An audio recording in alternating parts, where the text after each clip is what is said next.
Mike Wolfe's sentencing shocked the nation. Known as the affable face of American pickers, viewers were stunned as the television personality was led away in handcuffs, his calm demeanor shattered in an instant. But this wasn't about a bad business deal, a falling out with the History Channel, or some behind-the-scenes antique dispute. No, this was about murder. Premeditated, cold, calculated. The sudden death of Frank Fritz, Wolfe's longtime co-host and friend, had originally been ruled a complication from his recent stroke. But what the public didn't know, what even Frank's family didn't suspect, was that his death was anything but natural. Behind the scenes, investigators were uncovering a sinister truth. Frank was poisoned, deliberately overdosed with a cocktail of prescription drugs. And the man accused of orchestrating it all? The very partner he once called his brother. The Iowa State Police launched a quiet but intense investigation after the coroner flagged inconsistencies in Fritz's toxicology report. What they found would send shockwaves through the tight-knit world of reality television. Surveillance footage placed Mike Wolfe at Fritz's home hours before his death. Text messages showed Wolfe pressing Fritz to patch things up.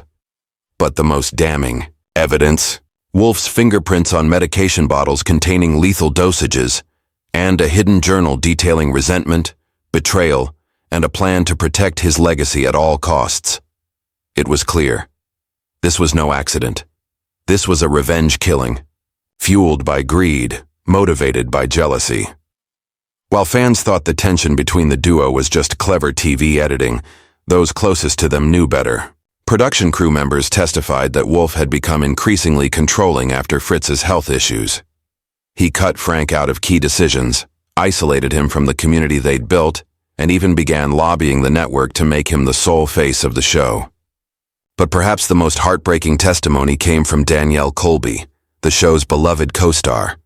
Fighting back tears, she told the court how Wolfe's obsession with control turned into quiet hostility. She had once asked him if he planned to reconcile with Frank. His response: "Stay out of things that don't concern you."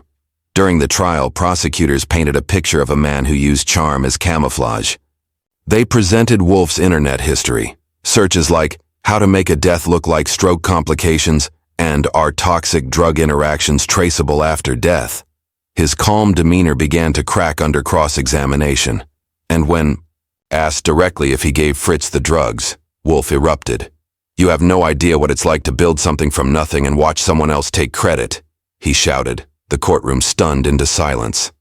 That outburst, jurors later said, sealed his fate. Forensic accountants revealed Wolfe had taken out a $5 million insurance policy on Fritz and restructured their business entities in the months before his death. The jury deliberated for only 4 hours. Guilty.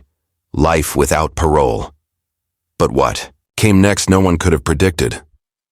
As the judge read the sentence, Wolfe exploded in fury. Screaming that Fritz was going to destroy my legacy, he lunged at the prosecution table, grabbing an antique walking stick and striking a bailiff before being wrestled to the ground. His voice echoed through the chaos.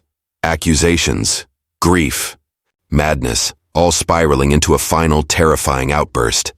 "It was my show. He was going to ruin everything." The courtroom attack made headlines around the world. The man who once invited millions into his barn to treasure hunt through America's forgotten past was now a convicted murderer, screaming about betrayal as he was dragged away in chains. In the weeks that followed, colleagues stepped forward with disturbing accounts.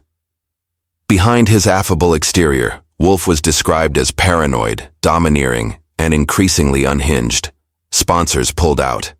The History Channel canceled all reruns. And Danielle Colby? She quietly stepped away from public life, asking only for privacy and healing. As Mike Wolfe begins his life sentence, viewers are left to reconcile two versions of the man they thought they knew. The passionate picker of forgotten Americana, and the calculating killer who used fame to hide a festering darkness. One final question lingers. Were his last words, "Goodbye forever to all of you. The truth will come out someday," a warning, or one final manipulation from a man who built a life on carefully curated illusions?